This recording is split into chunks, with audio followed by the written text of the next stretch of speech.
Hola, bienvenidos sean a este video. Hoy nos toca hablar de The New Zealand Story Revolution. Pese a que el original posee su reconocimiento y formó parte de la infancia de muchos, me incluyo, de su remake prácticamente no se habla, pasó sin pena ni gloria, parece. Pese a que la PSP es conocida por tener varios remakes, la DS de hecho no se queda tan atrás, también posee su buen puñado de remakes a decir verdad. Y veremos este el día de hoy. También si no conocen The New Zealand Story, les recomiendo ver mi video anterior porque no quiero repetirme en ciertas cosas al hablar del remake. Así que echémosle un vistazo a The New Zealand Story Revolution. En lo técnico, el juego es bonito, rehicieron todos los sprites de cero, siendo fiel al original, muy colorido en personajes y fondos. Mi única pequeña queja es que, si bien el agua se ve bien, no posee animaciones. Cuando es agua solamente, ok, pero cascadas sin animación, eso es algo que sí creo es algo flojo tomando en cuenta que otros juegos de la DS lo hacían. El soundtrack es bueno, le hicieron nueva instrumentación a la música del original. De hecho, el tema principal que antes se usaba en todos los niveles posee varias versiones con varios instrumentos dependiendo del mundo donde estés, lo cual es cool. Pero aún así creo me hubiera gustado más que hicieran nueva música porque sigue siendo poco, creo yo.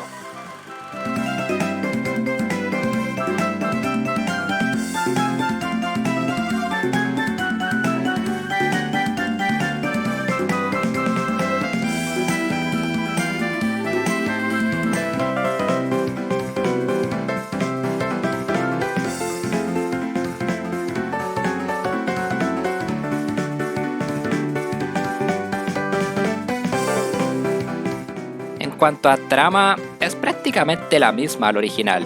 Kiwis viven en un zoológico, el primo lejano de Pablo Morsa los secuestra y quiere venderlos para aprovecharse del capitalismo, Tiggy rescata a su novia y amigos, fin.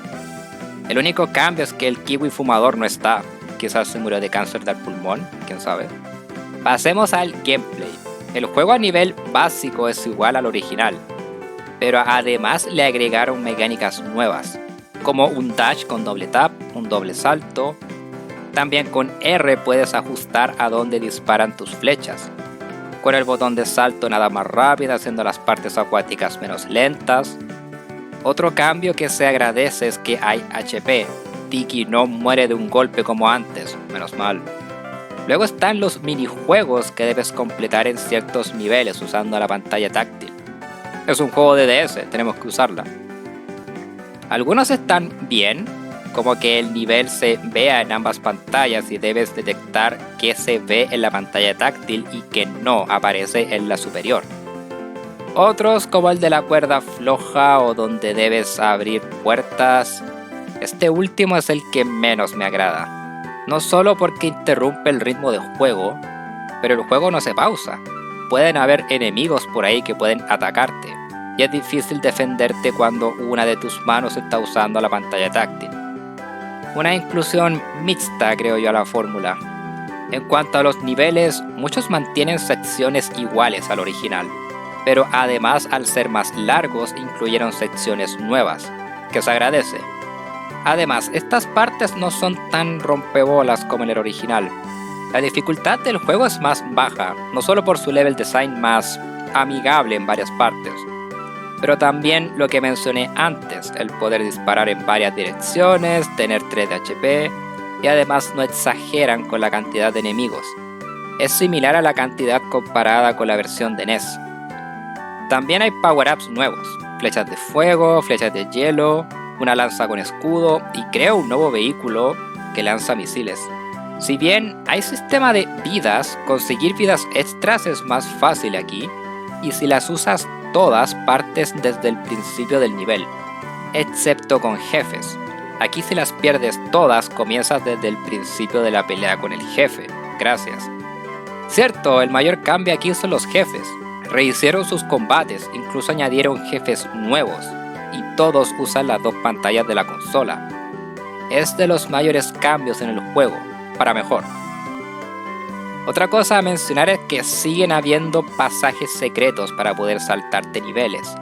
De hecho, los niveles del cielo existen aquí, pero son pasajes secretos que encuentras en lugar de la porquería de la versión de arcade. Aunque recomiendo no saltarse niveles.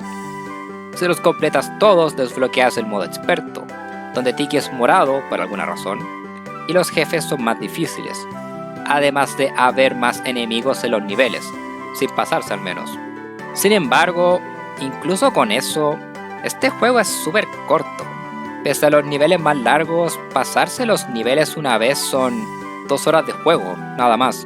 Tienes el modo experto, pero aún así creo su duración es su mayor defecto, pese a ser un remake de un juego de arcade. El resto es prácticamente mejor que el original en todo aspecto. Nuevas mecánicas, mejores niveles, más power-ups, etc. Incluso posee un modo multijugador, que no puedo jugar porque no tengo a alguien más con quien probarlo.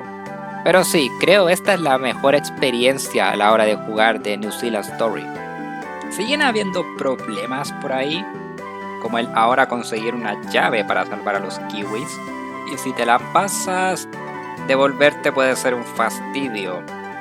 También que al seleccionar niveles no puedes elegir otros después, pasas de inmediato al siguiente nivel. Si quieres jugar otro nivel debes reiniciar el juego. Fantástico. Pero, a mi parecer, el juego trae suficientes mejoras para hacerlo mejor al original. Entonces, ¿cómo nos queda de New Zealand Story Revolution? Buen juego. Podría haber sido mejor, pero aún así, si desean pasar un buen rato con un side-scroller de DS, este remake hace su trabajo. Pueden echarle un vistazo. Eso sería todo por hoy. El siguiente juego... Estoy algo indeciso, pero ya tengo unas cuantas opciones de que hablaré después. Si jugaron The New Zealand Story Revolution, dejen su opinión en los comentarios, como siempre. Que estén súper bien y nos vemos. Adiós.